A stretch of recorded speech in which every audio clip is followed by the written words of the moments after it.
Welcome back to the Friday Club Break Time with interview.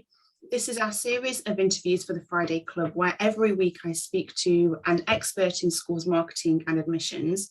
This week our guest expert is Andrea Grassby, Director of Marketing and Admissions at the Alice Smith School in Kuala Lumpur. Andrea, thank you so much for joining us today. No problem at all. Really pleased to have you on, and I know that so many of our newsletter subscribers will be really interested in the topics that we've got to talk about today.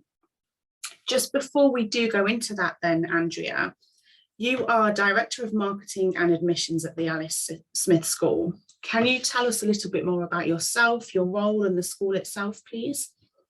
Yeah, sure. So I've been working in education marketing, particularly for about the last 15 years.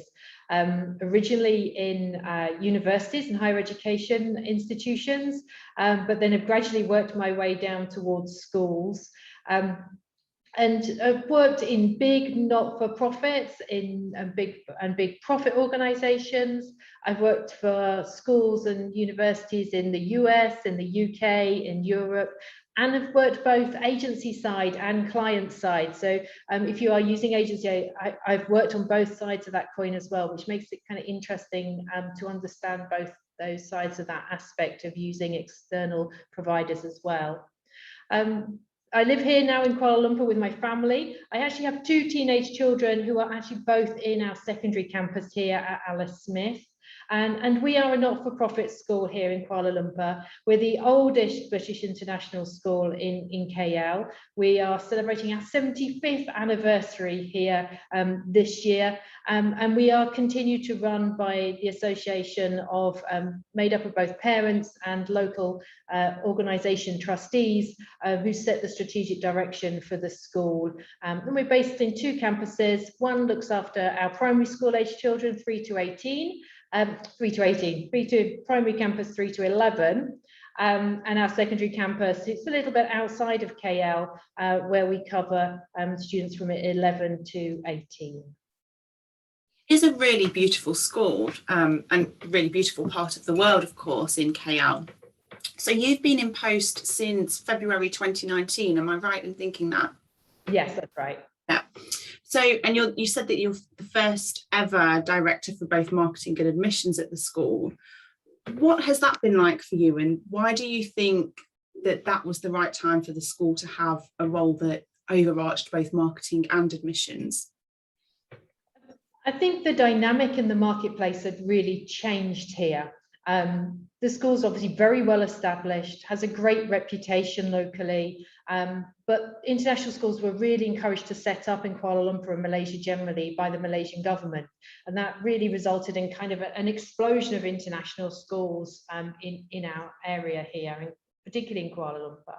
And at that point, I think that the school realised that it had to bring together its marketing and admissions functions and actually start outreaching into the community and telling its story about the school, rather than just being able to rely on word of mouth and for families to turn up at the school.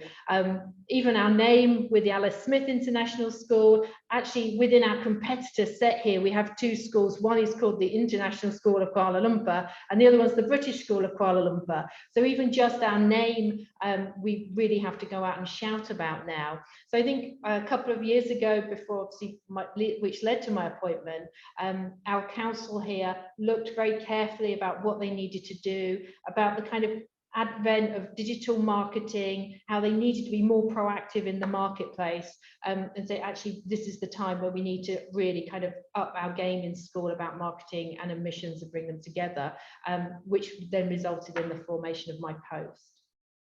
Brilliant. So what did you find happened when marketing and admissions became more aligned? What we found was that they thought they'd been on the same path, and this might ring true with other schools, and certainly would have rung true with some of the universities I've worked with in the past, is that marketing and admissions teams were convinced they were kind of working towards the same goals. But actually, when you looked at the fine detail and brought the two teams together, they weren't quite, and they were just kind of missing just a little bit. So really that first piece is very much about understanding what our shared goals were, what our shared outcome was, and then looking who were the prospective families we wanted to target. I know some of your other guests in your earlier sessions have talked about personas, but that was one of the places we then went and said, okay, what is the persona of the kind of ideal family and prospective family that we want here? And then using both the marketing team's knowledge of our families and our admissions team's knowledge of the families and bringing those together so that we could actually really identify what they wanted to know, what we needed to work with our families on, what information they needed, so that we could kind of feed that back. And now we found that we have constant improvement. So the two teams are working together. So if a campaign in our marketing team or a piece of inbound content goes out, the teams will feed back on what parents have commented that they liked on it. Have admissions picked up? Has it been particularly mentioned? Or was there something that they felt was missing or a parent has been asking about? So actually then kind of refine it in that kind of feedback circle, so the kind of constant improvement as well. And that's really allowed us to drive forwards over the last couple of years. It's really interesting. And you're right in that some schools do talk to us about this exercise of persona building, and how that can really strengthen their advertising, their promotional outputs. Can you tell us more about what the actual act or exercise of persona building looks like, and what advice you might have for other international schools looking to undertake that exercise? Yeah, so I think the start off is to kind of look at two aspects. One is to look at your school and your strategic vision for the school. So where is your council or your board? What do they want the school to look like? What's the strategic vision for that? And then look at the families that are joining you and your families that have been with you a long time. Look at your parent surveys. What are they saying about your school? What are the kind of word of mouth things that are coming out? And put those two things together to kind of give you a basis, and you'll be able to identify from there kind of key sections of your community, because you're not looking generally not looking to wholesalely change the type of school you are and your ethos and the feel of your school. You want to build and sustain that. So if you can identify then from both your strategic vision of where your school wants to be and your current parent community, and then maybe looking for maybe 4 or 5 kind of key aspects of what those sort of families look like. And at Alice Smith, we were set up particularly for what we call our founding nations. So when Alice Smith started the school in her living room at home, because she couldn't find a school for her own daughter, it was very much for our founding nations. So British children, Irish children, Australian and New Zealand children that kind of formed that first cohort of students in Alice Smith's living room in her house. And so we still kind of look at those as being our founding nations. They're a very important part of our school. But like adding to that, we also have a large number of families that come in from Southeast Asia more generally. We have local families that have now joined our school population. So understanding those individual kind of groups and being able to, a persona is not a stereotype, but it does give you a good indication of what maybe a European family that's coming into KL for the first time will be thinking about, will be worried about, will be taking their information from, compared to maybe an expat family that's been here for a long time. Their needs will be different, and again they'll be different again from maybe a local family that's considering us, and then maybe from a Chinese family that's coming in. Their kind of desires for their children, the things they want to know about and are most important in their decision-making process will be different. So if you can understand those aspects of what those families want and need to know, what concerns they have, what challenges you might need to address, to understand whether they are a good fit for your school. And I think that's also quite important, that when we're building the community of the school, there will be families that won't fit, and it happens. We tour families. My children are here. I'm incredibly enthusiastic about the school. I love the school, but sometimes it won't be right for your children.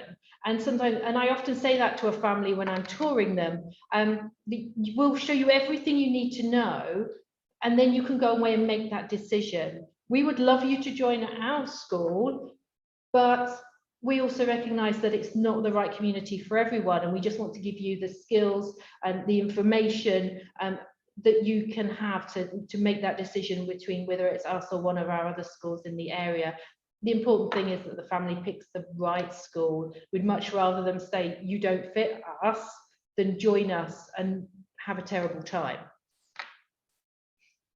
Absolutely. And I know that one of the things that you've talked to me about previously has been needing, certainly in the last couple of years, although I know you started this exercise before COVID hit us, but this need to take that admissions journey to become digital. I'm just wondering what that digital admissions process has looked like for you at the Alice Smith School. So yes, one of the things that I first came here to look at was to move us from what was still a very traditional paper-based admissions process to move us to a digital one. We invested in using a CMS system, so we actually invested in bringing HubSpot into the school so we could use that as our inquiry management system, and then kind of built our process around that and looked at the journey from the first time a family became aware of us all the way through to the enrolment, and looked at where we could move that online. And through a course of about 12 to 18 months, we worked our way through that journey, kind of moving things. And we were really fortunate. We were about 2/3 of the way through that when our first lockdown happened. And we had no warning. We were told on a Monday we would be gone by Wednesday. If we'd have still had our paper-based system at that point, I have no clue what we would have done. But we were at a point where we could actually just go, yeah, we can flick that switch, we can take our laptops home, the admissions team could continue to run everything from home. So what we have now is we have a lead nurturing system built into HubSpot. Both our marketing and admissions teams work on that same system. So the admissions teams can see exactly what marketing has gone out, how that lead prospect family has been nurtured towards us. We moved our application form online so that the application form could be done online. We also moved our prospectus. So we were just in the process of moving from a print prospectus to what the American colleges call a digital view book. And actually that was one of the last pieces we put in place. So actually a family can interact with us now all the way through, apply online. We issue all our documentation via digital process as well, right through to kind of the forms that go out to families to fill back in. So we don't have any paper at all. And yeah, we did have an interesting kind of, when I was first here, there was a kind of kick to get it done when we discovered we got termites in our information storage cupboard, which kind of gave us a bit of an emphasis to kind of like, actually, paper isn't the way to go anymore. And yeah, so that did give us a bit of emphasis as well to kind of get on with it. We can't be holding all this paper. It is just not viable. And now we can access everything. We can see a family that comes to us. We can see exactly what web pages they've looked at. We can see exactly which campaigns they've interacted with, and also who's been talking to them. So they can also engage with us in online chat, and that record's all in one place. So we know exactly where they are in their decision making, what we can help with, and what needs to be done next to help them through their process. Absolutely. So it sounds very data driven at the moment. One of the things that you've told me before, Andrea, and we've mentioned very briefly in this interview, is how KL has seen this explosion of international schools in recent years. How do you think you can keep up with that at the Alice Smith School? I know that you've got such a long heritage and history over the last 75 years. So much must have changed in terms of what the landscape looks like, what the competition looks like. Do you think that digital process helps you to stay ahead? Certainly, yes. I think a lot about Alice Smith is about making sure we tell our story in the community, and people can understand who we are. And I think for any school, and I talked about this in the personas just now, you really have to understand what your school is about, and what what you mean to your community, what your community looks like, what your values are. And as long as you know those things, I think a lot of the digital information is actually getting that to our prospective families in a way they can access and a way they can digest, and they can get to when they are ready to look at that information. So knowing knowing who you are, and then being able to communicate that in much more of a kind of inbound philosophy kind of a way, rather than aggressive outbound campaigns. We don't tend to run aggressive outbound campaigns, maybe for open mornings where there's a particular date, maybe for scholarships, but our kind of general advertising type activities, far more content driven, engaging people within the school to come towards us. But also, you do need to be active in your competition. Anyone that's done kind of basic marketing strategy with Porter's 5 forces, you need to know where your parents might decide to go, what the competition is, are they developing, what are they developing? And yeah, certainly we will use, our family members will go out and do mystery shopping for me and tell me about the new school that's setting up and what programs they're promoting. And some of that's just to make sure that we are telling our story, and if somebody is telling their story in a certain way, that aspect of our community and our school can be found as well, so that people make a decision on a kind of level playing field. So yeah, we do watch a lot, and some of it is very aggressive. We probably have more seats here than there are children looking to fill them. I know that happens in some of the other markets. I think probably Dubai is facing similar sorts of issues. But yeah, being really strong in who you are and which families will work well in your community, and working with the word of mouth of your community and current parents as well goes an awful long way to ensuring that you stay established. Wonderful. And I know that you have really strong ties with the local community through the Alice Smith School Association. Can you tell us a bit more about that, please, Andrea? Yeah, so the school itself is run by the ASSA. So when Alice Smith left, she bequeathed, probably the right word, the school to the Alice Smith Schools Association, and it has been run by that body ever since. Every parent that joins the school joins the association, and we have a governing council that sets the strategic direction of the school. So there are no private equity investors here, there are no stakeholders, no one's taking a profit, but we still need that body to set the kind of direction of the school. And it consists of kind of roughly half of parent governors that are elected, and then half from, as you say, other trustee organisations that have been part of the Alice Smith community for a long time, and they reflect again our founding nations. So we have the St Patrick's Association, the Royal St George's Association, and some of our local chambers of commerce as well. So one of the local chambers of commerce that has a council member is the Malaysian International Chamber of Commerce and Industry. So they're more easily referred to as the MICCI. And we have a councillor that represents them. And actually, we've then done some work over the past year to do some webinars with their organisation. So we looked, again, more at more general topics that people would be interested in. So in terms of how kind of anyone that's got an interest in preparing their child or their students for a successful international future.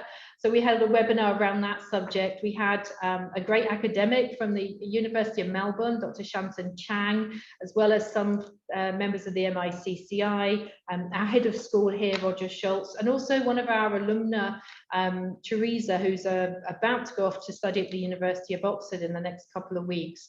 And they had a panel discussion and webinar about kind of the aspects that will make for a successful international future for our students, because Dr. Shantan's line of academic research, and we work with him quite often in the school with some of our years, particularly with our years 12 and 13, to talk about the kind of evolving landscape and and how many of the jobs that the students that are with us now just aren't even conceivable at this point in time, and how the skill sets that they need to acquire aren't necessarily functional, but are more about what skills they will need to succeed in successive occupations going forwards that we probably haven't even dreamt of yet. I mean, I here employ a social media marketing exec. She spends her days making posts, creating content, videos, GIFs. Even maybe 10 years ago, that post would never have existed. We'd have still been producing print publications. So yeah, so that using our local contacts to also do some of that kind of work with our community. We also have a foundation at the school, which was set up a couple of years ago. And is run by my colleagues in the development department, but also in the past year, we've done a lot of outreach work with one of our local organisations, the Kachera Soup Kitchen, to make sure that where the pandemic has really hit the lower 40% of income earners in our locality, so we can do work to support our community in that way as well. So both the wider community in KL in general, and then also the kind of aspects that impact on our individual, like school community. Really strong ties then with the local community, both when it's about your school and when it's not, when it is about the community. It's really lovely. Andrea, so you're talking to us today from the senior school campus, and I know that you said this is the first time that you've been on campus for a little while. What is that one of the things that you're most looking forward to about this new academic term? Yeah, so yeah, I think it's about 3 months since I've been in my office at the secondary school campus, and I've had the opportunity to come in for a short while today. Yeah, we were really hoping, and up until about 3 weeks ago, we were hoping that when the new school year started next week, we would be back on campus. But we have been thrown another curveball here, and at the earliest, it will be October the 3rd now when our students return to campus. And again, we're probably looking at a staggered start. Over the course of the last academic year, there were periods where all the school was in, there was periods when all the school was out, and there were periods where we had certain year groups, particularly at the top end, so our exam years, our GCSE and A-level students, and then our really tiny students, our preschoolers and our reception children were in school, and everyone else was online. Yeah, the one thing I would really like to see, and then certainly hopefully before Christmas, is that we are back on campus fully, and also to be able to welcome some of those new families that we haven't had a lot of chance to actually meet physically with and work physically with. Our Parent Teacher Association, our PTA, is very strong here. They run lots of activities and workshops and groups, and for parents as well as for students. We have a parent deli where our parents can just drop in during the day and have coffee with each other in our primary school.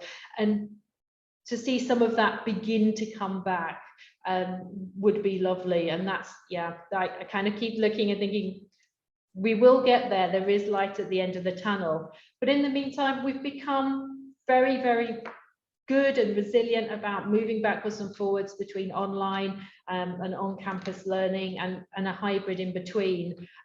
It's something that the students and the teachers are very used to now. We've developed a lot of expertise in it, and we can and have done move from one to the other very quickly. And here, we do get periods of closure. At home, I come from the UK, as you've probably gathered. At home, we'd have had snow days. Every now and again, we'd have had a few snow days. There aren't any snow days in Malaysia. We do, however, have haze days sometimes.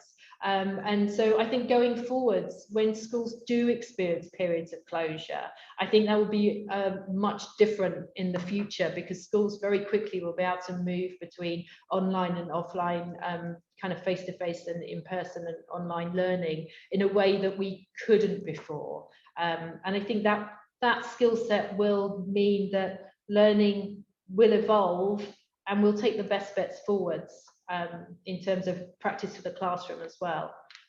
Yeah, I'm very much a very kind of glasses half full person. There will be Definitely positive outcomes from this. I mean, even this conversation we're having on Zoom, I think just about everybody can engage in this way now, and it's just a normal part of the day.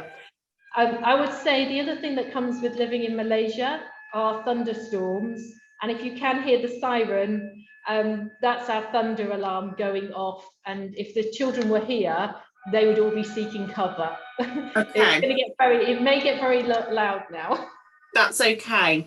That's okay. Well, on that note, thank you so much, Andrea, for joining us today. It's been so lovely to hear more about the Alice Smith School, your marketing and admissions, and I know that this will be really insightful for lots of watchers, lots of listeners to these interviews. So big thank you. We're really, really grateful at the Friday Club. No problem. It's lovely to talk to you again, Sophie. Thank you. Thank you.